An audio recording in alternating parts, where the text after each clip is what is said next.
mundo, digamos assim, magético do filme oscila entre, e as pessoas vão achar isso um bocadinho estranho no início, mas depois acho que se habituam, que é, por exemplo, os decors, a cidade, é uma cidade lúgubre e escura dos anos 70. Lisboa, mas o guarda-roupa das personagens é de 2025.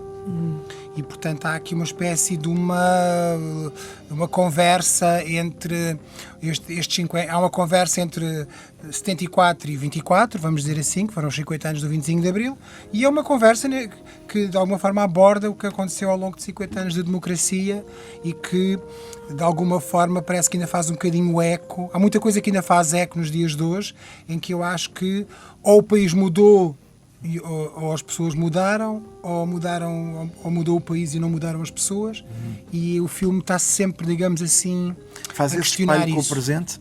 Faz esse espelho com o presente nas situações, até nas situações às vezes um bocadinho mais clichê, mas que eu tento sempre dar-lhes ali um pequeno twist, não é?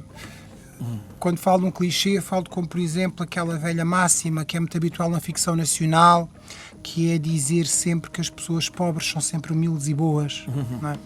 E não é verdade. Mas esta coisa judaico-cristã habituou-nos sempre a fazer isso, tanto que nas novelas da televisão onde reparar que o núcleo cómico são sempre os pobres. Faz lembrar um bocadinho aquelas comédias salazarentas de outros tempos. E, portanto, aqui nós trocamos um bocadinho a volta às pessoas, e uma pessoa aparentemente que teria razões para ser boa pode afinal não ser nada boa res. E voltando ao ponto de que não é um musical, mas tem as 3 canções, então como é que tu inseres as canções no filme? E já agora, quem são os compositores? Já disseste... Sim, olha, eu tentei fazer... Eu tinha duas hipóteses. Ou eu fazia uma história para servir as canções, e acho que a história ainda estava em casa, porque são imensas. E como vocês sabem, o nosso cancioneiro é absolutamente extraordinário. É incrível mesmo.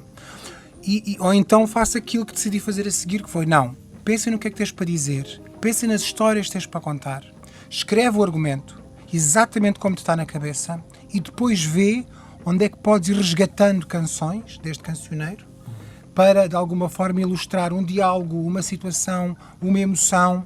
E foi assim que fiz. E foi assim que eu acho que consegui fazer.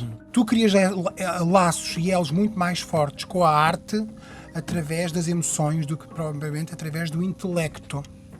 Não vale a pena inventar outra solução. Não há. É por isso que eu fico muito irritado, e há bocado dizia isso, que é quando trato o cinema escapista como uma coisa secundária, um desprimor, uma desfaçatez, eu fico automaticamente capaz de lhes arrancar a cabeça. Porque para mim, enquanto criança, numa família disfuncional, e enquanto adolescente, numa cidade contaminada pela heroína, foi exatamente o cinema, foi o Indiana Jones que me salvou. E, portanto, eu não posso nunca aceitar que se trate mal de um cinema escapista, porque as pessoas não vão ver cinema escapista para não pensar na vida.